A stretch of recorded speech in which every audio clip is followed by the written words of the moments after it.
What is the meaning of existence? Is there a God, a grand architect? Is there a truth searched for by countless generations and lost in the mists of time? The drive to find the answer to the ultimate question may well be over, for today we have a new science, a new terminology to explain and expound upon the biggest of truths. The answer may not be what we expect.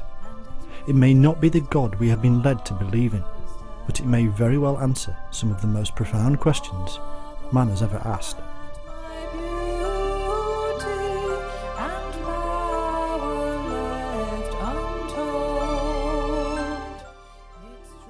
John Steinbeck said in the log from the Sea of Cortez, "Man is related inextricably to all reality, known and unknowable. Plankton, a shimmering phosphorescence on the sea and the spinning planets, and an expanding universe, all bound together by the elastic string of time.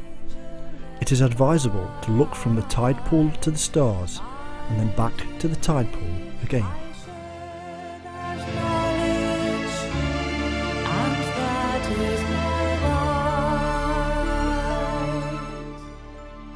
The universe is an awe-inspiring place, a macrocosmic tide pool filled with galaxies, and yet also quite empty to our perceptions. Around 10 to 15 billion years ago, existence began and time erupted into a void of nothingness, with the comically named Big Bang.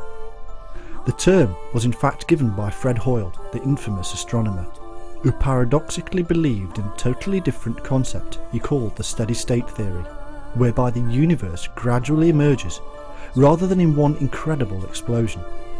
Today, scientists have all but proven the Big Bang theory, with measurements of red and blue shift, the coming towards and going away noise seen in the red and blue extremes of the light spectrum. In addition to this, at the end of the last century, scientists discovered background radiation signatures from the very first cosmic moments of the Big Bang.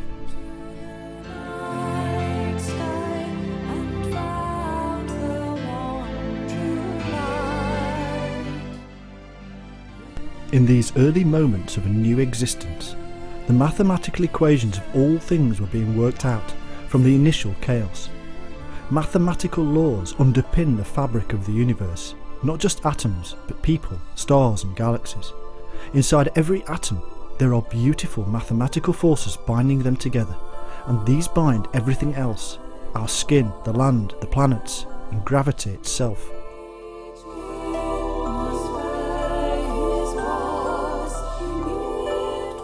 Inside every atom there is also a huge space, an empty void, little understood by science. And not surprisingly, the same thing occurs in the vastness of space. We term this void dark matter because we do not understand it. It is like the mind. What we see is consciousness, the part of our mind we are aware of. And it also within our mind is dark matter we call the unconscious world. We are only aware of this world in our dreams, or unconscious, lucid dreaming.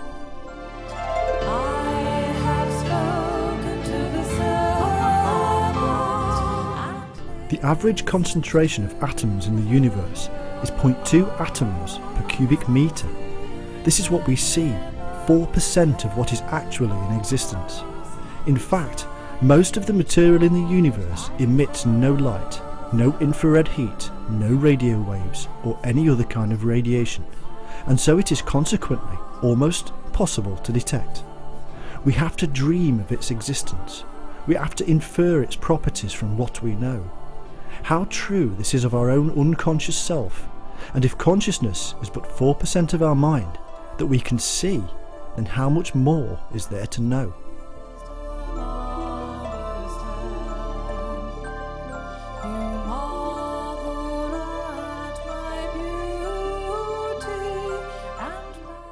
Scientists have found almost weightless and electrically neutral particles called neutrinos.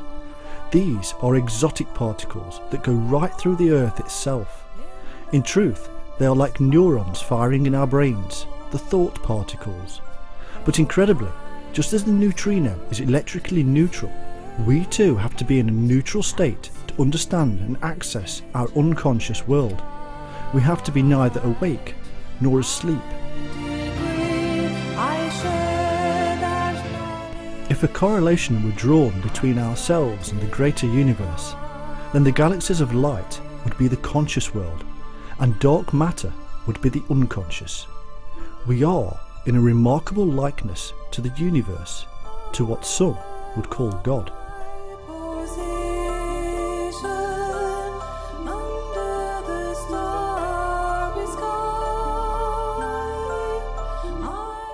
Clement of Alexandria said, "For the image of God is his word, the genuine Son of Mind, the divine word, the archetypal light of light. The image of the word is the true man." This word is a vibration from the very heart of the creation, from the heart of dark matter. It is a mathematical equation fostering life, light, and mind.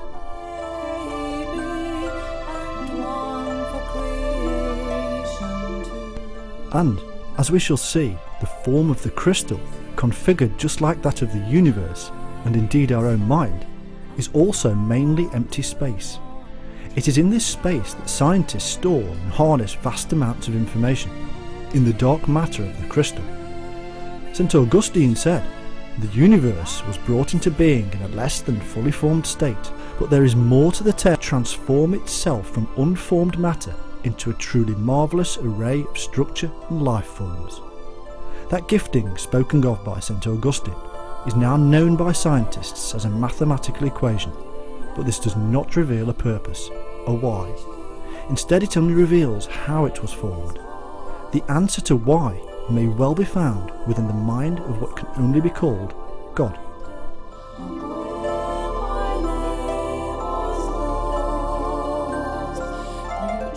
A series of special numbers now exist which explain how all things work, from the atom to the largest sun. Gravity, electromagnetism, time, light, and all manner of phenomena emerged with the interlinked and intertwined mathematical strands that unite all things together. What was created was a wonderful crystal-like structure, often termed the matrix.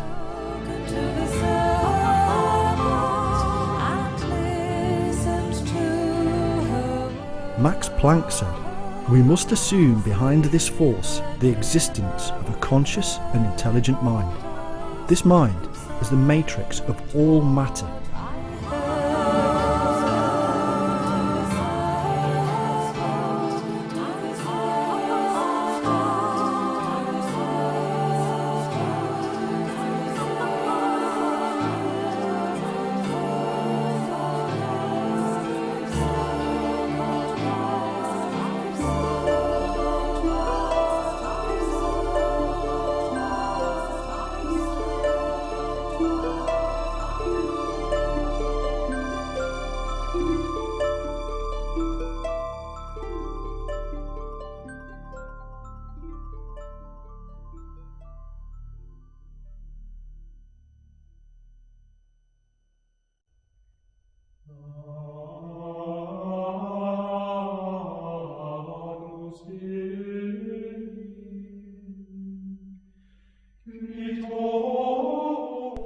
We, as humans, are poised at the very centre of this incredible force.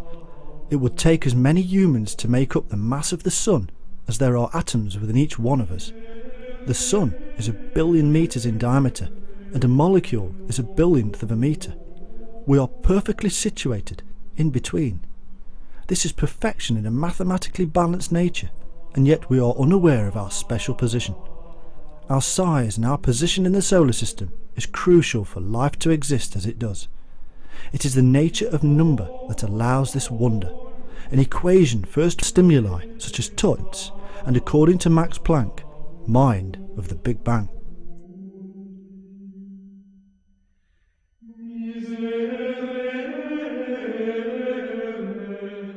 Molecules, living cells and minerals are all formed by atoms combining together in special mixes to create different substances. All are atoms, all are particles, all have subnuclear particles, and the galaxies themselves are held in position by these subnuclear particles. What scientists do not yet know is the ultimate question for them. What is the synthesis between the cosmos and the quantum world? What is the thread that links the quantum to the cosmos?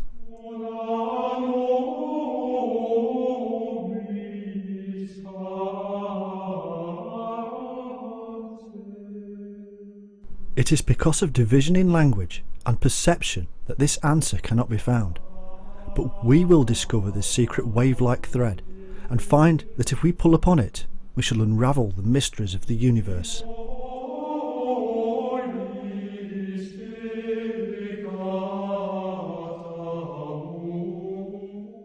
The word crystal is derived over time from several languages, including Greek and Latin, and means variously ice or hard solid surface.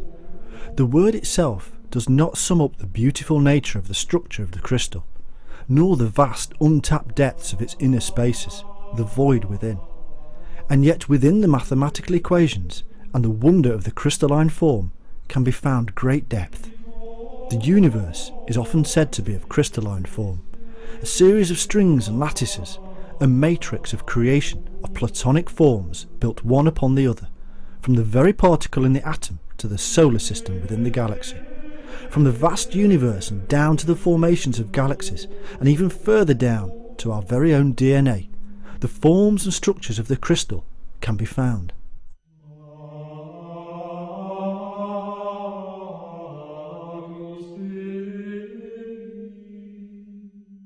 When water turns to ice, we see beautiful crystal forms appear, snowflakes and ice crystals. Humans themselves are composed of mainly water, and so we are fluid crystal forms ourselves. Even our society forms in crystalline shapes as we merge together as if drops within the ocean of humanity. But we are also whole people within a greater whole itself. Water is a fluid substance, a cleansing substance.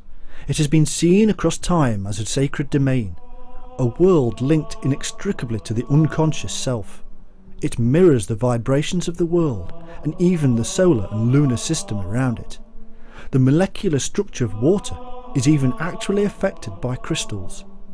The sea itself moves in wave-like form in accordance with the gravitational push and pull of the moon. It is part of a greater whole pulled by the wave-like force of gravity.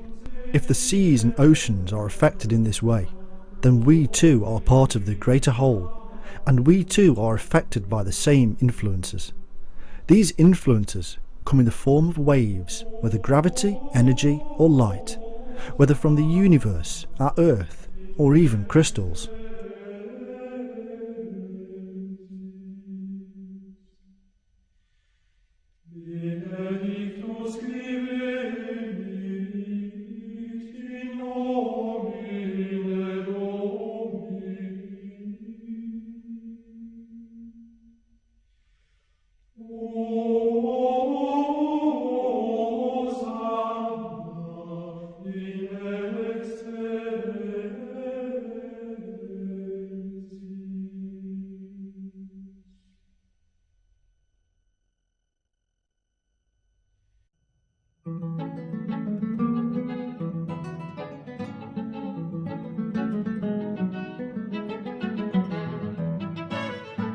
To be alive, water needs vibration, a waveform.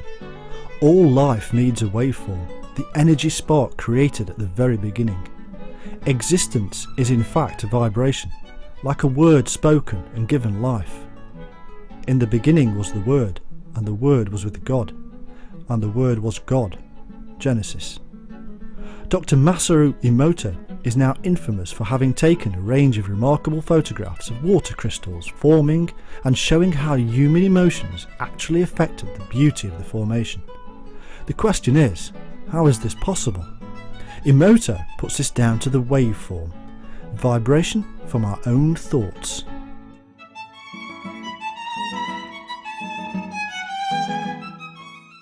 The whole universe is like this. In a state of vibration, whether a piece of wood or tectonic plate, all things vibrate, and crystals too sing to the harmony of vibration. Quartz crystal begins its life deep within the earth from hot vapour, which is a supersaturated solution of silicon dioxide. As it cools, the unit cell of quartz forms around a nucleating site in the same way that an oyster forms. It is a matrix created around a seed point. The forming atoms and bonding are laid down where there is most energy, the molecules adhering to the base silicon matrix. Made up as a tetrahedron-shaped molecule, it is now composed of 4 atoms of oxygen with 1 silicon atom suspended within. This primary cell unit now attracts other silicon dioxide molecules, and over time trillions of these cells link together in a spiralling motion, layer upon layer, until the crystal is made.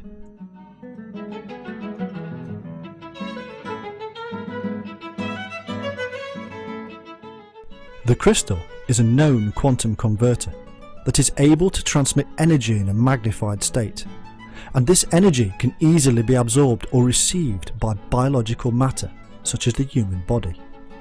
The crystal is formed via a wave-like spiralling motion and is a known quantum converter transmitting energy information at a magnified rate. Stimulating a crystal makes it vibrate or sing. These vibrations make waves, which human receptors pick up and convert back to binary information. This means that vibratory information or energy of different frequencies can be stored inside the empty space like memory. This is no different to what we shall see with dark matter, the space within the atom, and of course the unconscious world of the mind. This is also why scientists today use crystal within the heart of computers.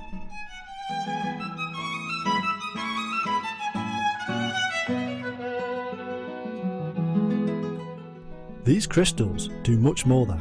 They also amplify the energy like temples magnifying sound. Dark matter in our universe does exactly the same thing. We can see distant galaxies because dark matter magnifies their existence, bringing the light into our consciousness. In sleep, the dark matter of our mind, or our unconscious world, mirrors this process and highlights to us issues about our own self that our conscious world needs to work upon.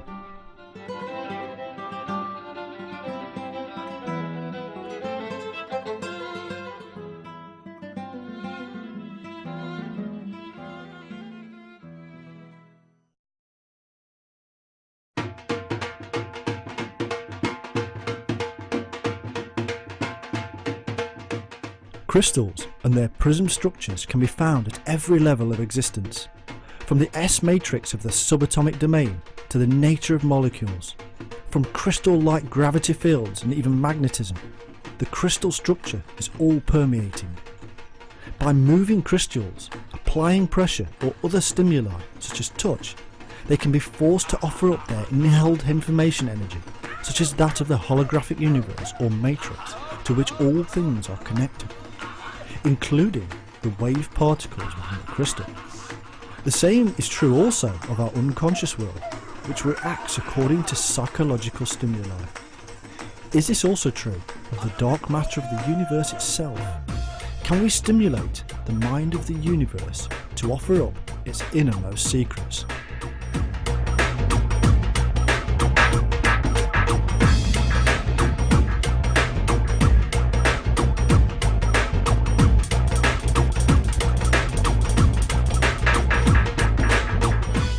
Within the crystal structure, whether quartz, magnetite, the brain or the universe as a whole, there is a marvellous truth embedded and awaiting release.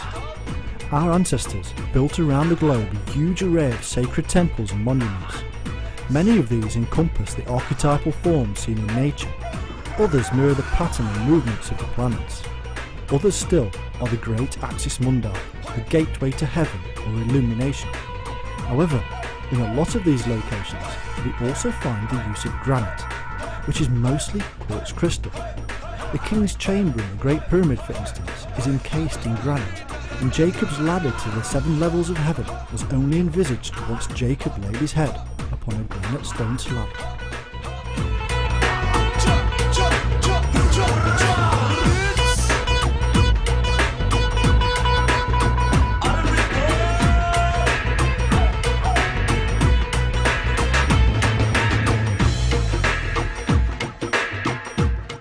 For centuries, if not thousands of years, people have recognised something special in crystals. They have been used for physical and spiritual healing, and people feel a close affinity to them and are drawn to them for some peculiar and untold reason. They resonate or vibrate at specific frequencies, which, if we were able, we would hear as beautiful harmonic music. This is the music of the universe. Quartz crystal resonates at a frequency that is perfectly in tune with the frequency of the human mind, and when about to enter an altered state of consciousness. It is on the point of sleep before we enter our unconscious world. That is, the very substance found beneath Jacob's head and encasing the king's chamber actually resonates at that special frequency utilised by shamans throughout time to connect with the gods.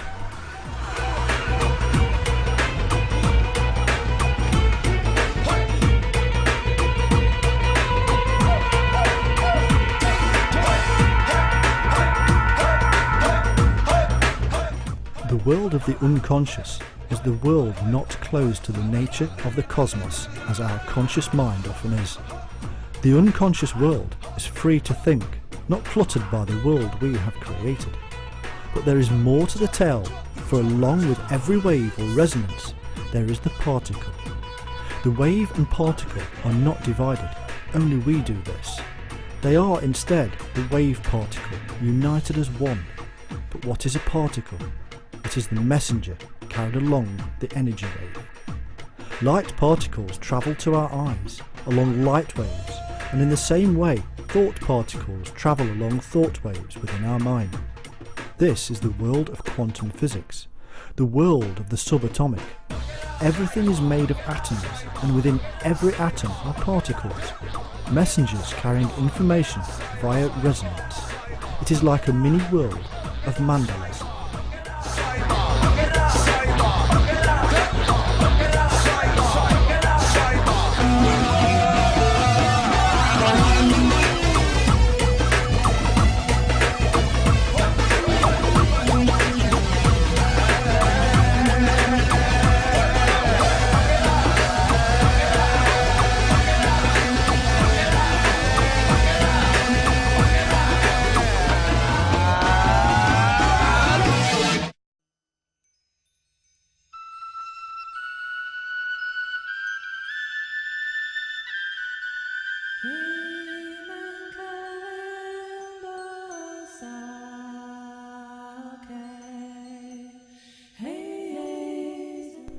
A mandala is a drawing or structure used by adepts in the East to visualize existence itself, and in so doing they are visualizing something that cannot be seen by the human eye.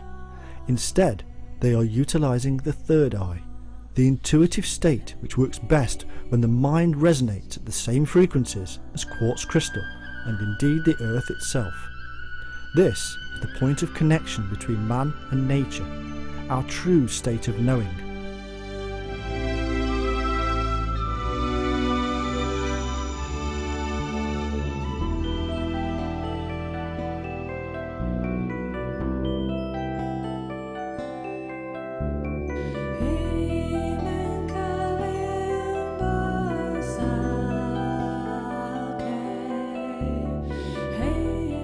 Via a new science known as quantum entanglement, scientists have proven that particles of thought can indeed entangle with another person's thought particles.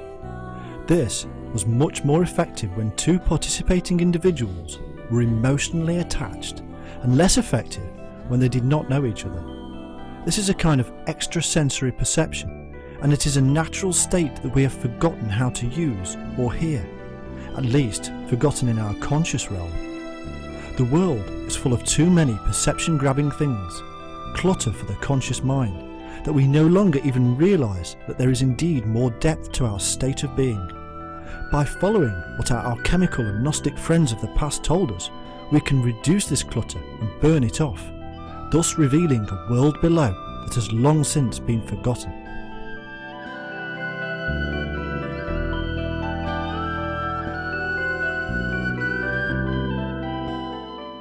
Scientists at the Stanford University of Education said, a pair of quantum systems in an entangled state can be used as a quantum information channel to perform computational and cryptographic tasks that are impossible for classical systems. It is a method of information exchange that is non-classical, that is, not as we generally understand. The question now is, if we can entangle with the particles of thought of another person, then can we entangle with the particles within the great crystal universe itself? The answer will be found within the waveform of electromagnetism.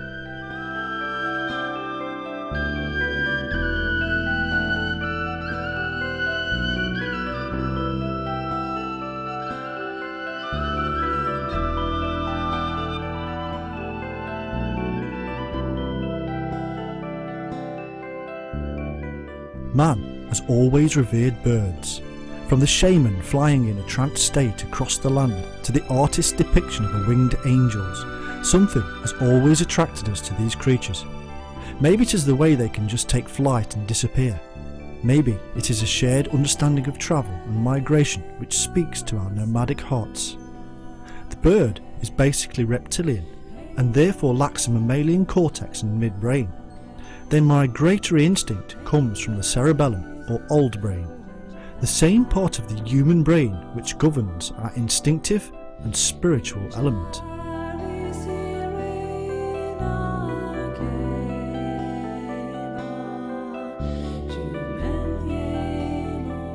Research has shown that birds are sensitive to the Earth's electromagnetic field. Electromagnetic radiation waves are produced by the acceleration or oscillation of an electrical charge. These waves are both electric and magnetic.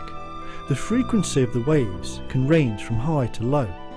Visible light is a small part of the electromagnetic spectrum, as are X-rays, gamma rays, ultraviolet radiation, infrared radiation, and micro and radio waves. Add to this quantum physics, whereby particles also exist, and we have a complex and universal energy in everything. Now we must also understand that we see only part of this wonderful wave-particle dimension, light. We hear only sound waves, and we only see those other areas of the spectrum by the use of special machines. In truth, there are whole new dimensions out there, all around us, just like the Force in Star Wars. You can almost feel it and touch it. Birds are in touch with electromagnetism.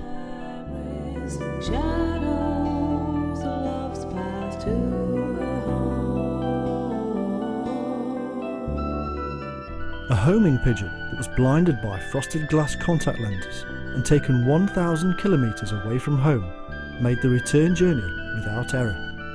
The reason for this is that between its eyes there is an area of tissue with over 1 million bar-shaped pieces of magnetite. Magnetite is a magnetised mineral of iron oxide and was used by the ancients as a compass because it naturally swings northward. The Chinese knew of its properties and thought it magical. The magnetite picks up the Earth's magnetic currents and triggers directional messages to the bird's brain via the pineal gland.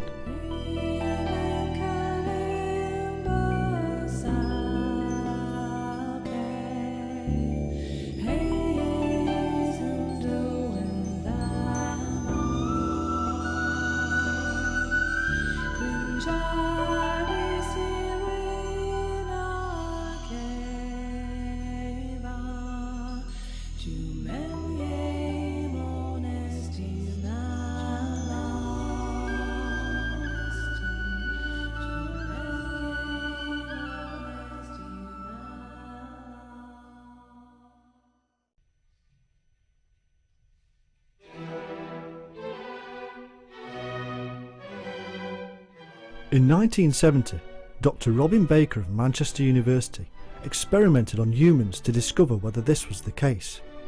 Blindfolded volunteers were taken from their homes, disoriented, and then asked to point the way home. A majority, above the accepted mathematical probability, pointed correctly.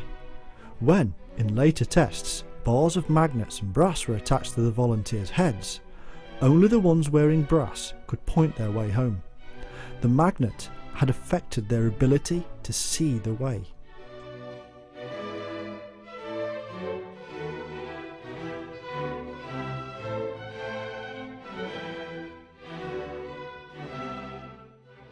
A Czech physicist found that people could actually detect changes in the magnetic field as small as 1 in 1 billion of a gauze.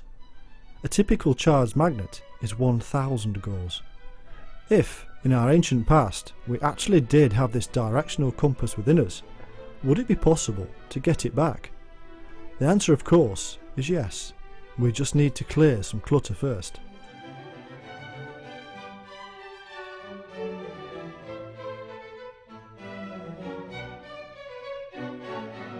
Many parascientists have discovered electromagnetic effects emanating from ancient standing stones. The Dragon Project, specifically set up to monitor energies from such structures, states that all stone circles in England and Wales occur within a mile of surface faults which are known to cause certain electromagnetic effects. A large cross-section of scientists and parascientists have reported that peculiar effects upon humans can occur due to the radiation produced. These effects include dreams and psychic abilities, lights and noises. All of these occur more frequently at times of greater importance, such as the solstice, when the powerful electromagnetic currents of the sun are often felt.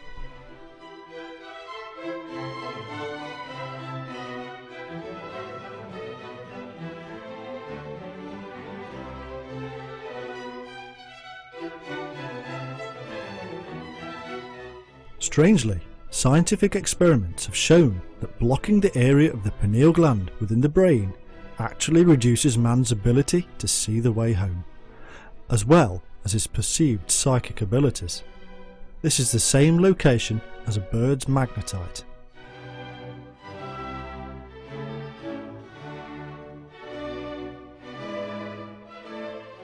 The pineal organ is one of the outgrowths of the pineal apparatus. In aquatic and gill-breathing creatures, it can form a photosensitive eye-like structure which is involved in the diurnal rhythm of colour change. In ancient reptiles, it formed a separate or third eye on top of the head. It persists in higher vertebrates and may function as an endocrine gland, internally secreting into the blood and affecting distant parts of the body. The pineal gland exerts some form of chemical reaction which are not fully understood. Autopsies on mediums and spiritually inclined people have revealed larger pineal glands that contain a clear fluid called serotonin, which in turn makes melatonin. Serotonin, when depleted by amphetamines, causes mild psychedelic effects. Strangely, it is also thought to influence our rhythms of activity. The pineal gland is associated with colour recognition, and reptiles can change the colour of this third eye. It is also associated with measuring the length of the day and keeping track of the seasons. It is sensitive to the rhythms and cycles of nature and is responsible for transferring that information to us. It is the connection point to nature itself, talking to us and passing on information.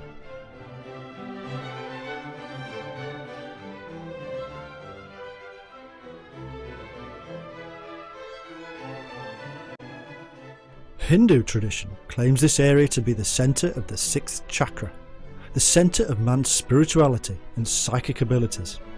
This is the reason why people of many faiths wear a red dot on the forehead. Chakra means wheel and energy centre.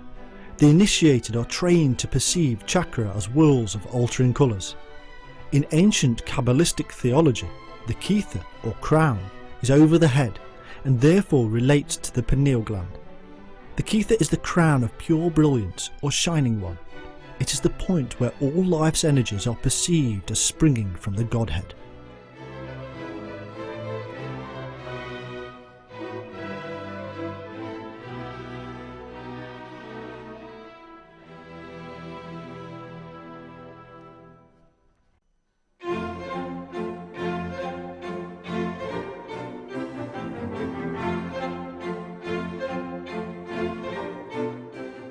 Many animals have a variety of senses, which we are yet to understand, such as the ability to emit small electrical discharges, underwater vibrations, infrasound and ultrasound.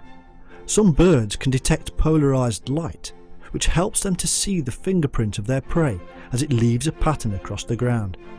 Snakes can see and produce images in infrared radiation. Can man use more senses than we know? Should we believe that the dowser's skill is simply that they are more acutely in touch with their senses?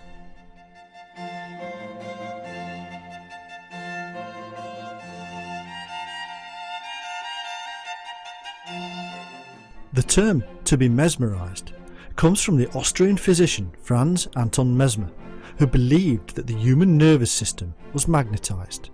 He coined the phrase animal magnetism and claimed that magnetism from the planets had actually caused healing at one church in Austria.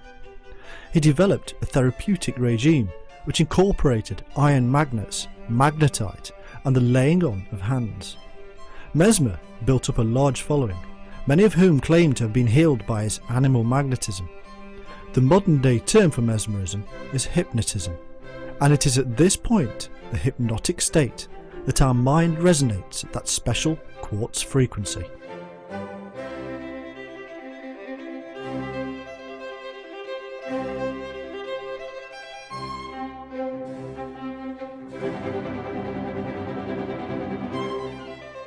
Researchers have found that magnetite actually clusters around the pineal gland within our brain, and magnetite itself is a wonderful crystal linking our intuitive natural state with the natural world around us.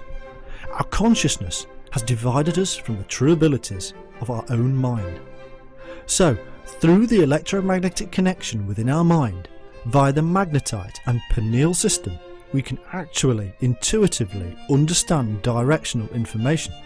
We can know where we are and which way we need to go, because the wave carrier of electromagnetism carries the information messages of particles.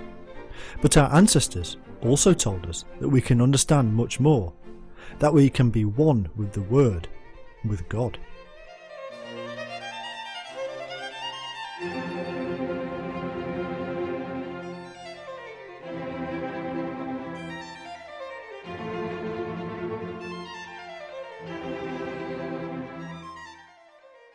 If we therefore entangle with particles, not just those of other humans with whom we feel an emotional connection, but with nature, especially if we have an emotional connection to nature, then we can form as one mind with nature itself, the mind of God.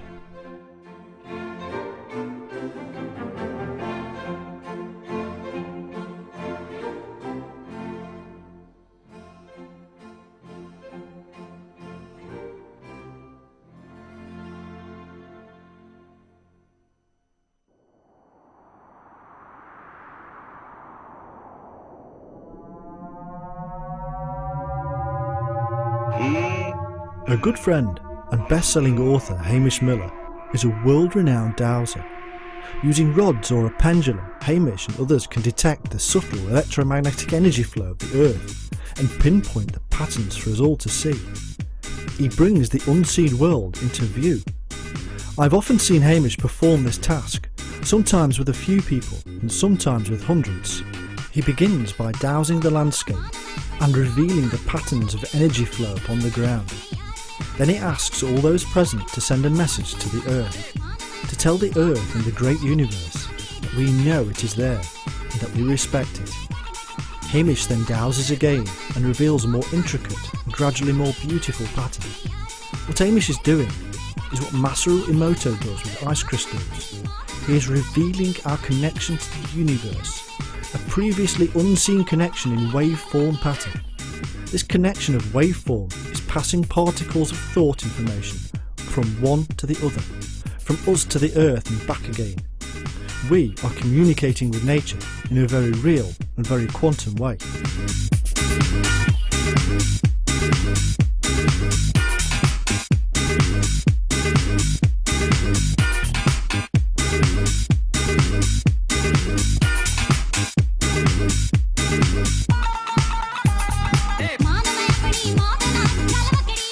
Our ancestors used to thank the earth, the mother, for the produce, for the animals and plants, for the water.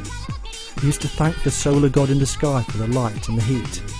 He respected himself because he was part of the whole.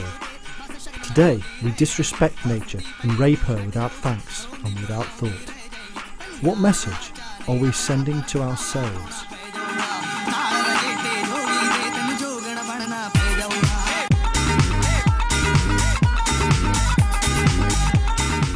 People like Masaru Emoto, Hamish Miller, and the science of quantum physics reveals the mind of God, the mind of the oneness to us all. We can see a consciousness actually at work like never before. All we have to do is join the dots and we see the bigger picture. But what do actual quantum scientists say? James Gardiner is a complexity theorist and peer-reviewed scientific writer whose biocosm theory proposes that the appearance of life in the universe is no accident or chance event. Rather, he views life as an expression of a great cosmic intelligence, hardwired into a timeless, dynamic cycle of creation, evolution and renewal. The ultimate purpose of highly evolved life, Gardiner argues, is ultimately to infuse the entire universe with intelligence, eventually creating a single, vast, cosmic life form.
The universe is intelligent at the subatomic level and acts like a DNA feedback loop.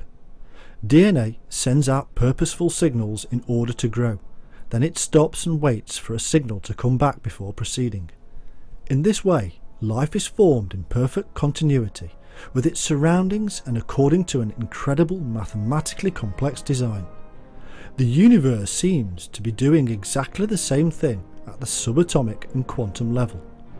The universe is a vast vibrating crystal form, no different to our own brain. It is linked mathematically and via quantum mechanics to the wave particle of thought. In fact, the evidence is now revealing that every facet of the universe is part of a grand mind.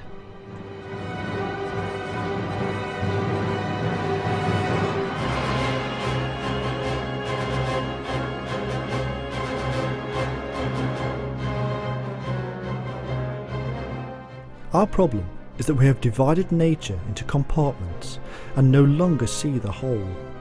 We have named everything, and in so doing we have reduced them down to constituent parts. We have separated them one from another, and this is not reality, but our own created reality. The truth of the existence of all things will and can only be found in realising the whole and not the parts. As John Ciardi said, who could believe an ant in theory, a giraffe in blueprint? 10,000 doctors of what's possible could reason half the jungle out of being.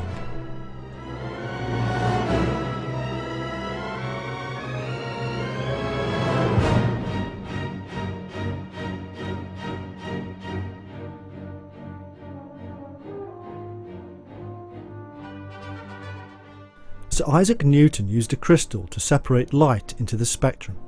He divided the wave and particle stream so that what he saw was the divided parts. He then used another crystal to form them back together again. When all these colours are formed back as one, the result is pure white light. Purity is found in the whole, undivided nature.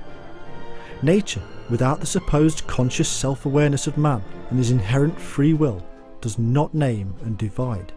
Instead, it forms balance when left alone. It comes back together in accordance with the natural laws of mathematics inbuilt into all things. By dividing nature, we upset the mathematical purposefulness of it. We divide more than just our own minds. We divide ourselves from it. When a crystal is sliced in half and then placed side by side, the two divided parts form back together again in perfection. It is the law. We have forgotten this intuitive process. We are divided by our own free will from the pure white light.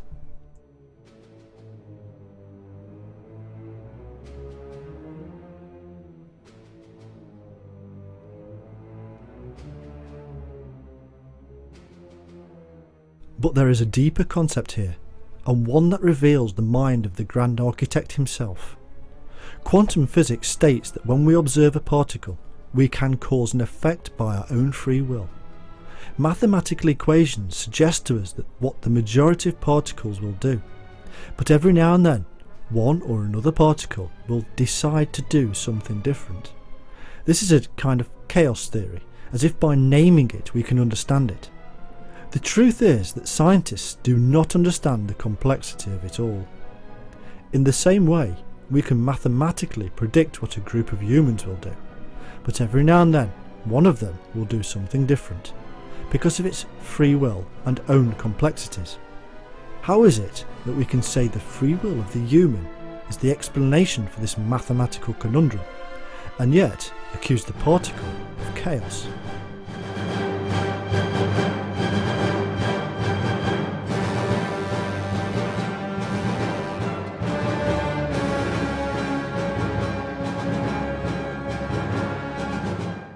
The truth is that the particle is acting according to some kind of free will, and so what has been stated for thousands of years and is now coming into scientific realization is the fact that there is a greater mind at work.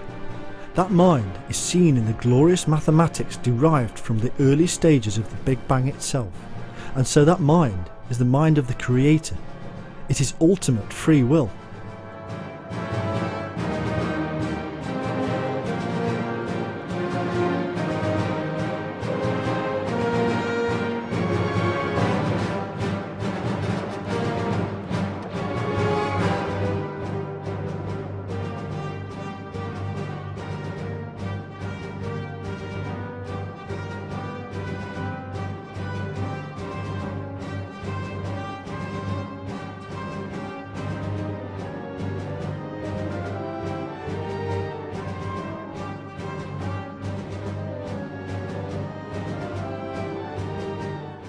This is the thread between the cosmos and the quantum world. This is the unifying concept, the connection missed by division between right and left hemispheres. It is mind, awareness, conscious-minded nature at the heart of it all, born from, of, and giving birth to the Big Bang itself. That mind is the universal quantum crystal prism. We can peer into that crystal and see the beautiful colours of the rainbow. But one thing is sure, we will also see ourselves. It is not dark matter, it is the quantum mind of God.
zum Selig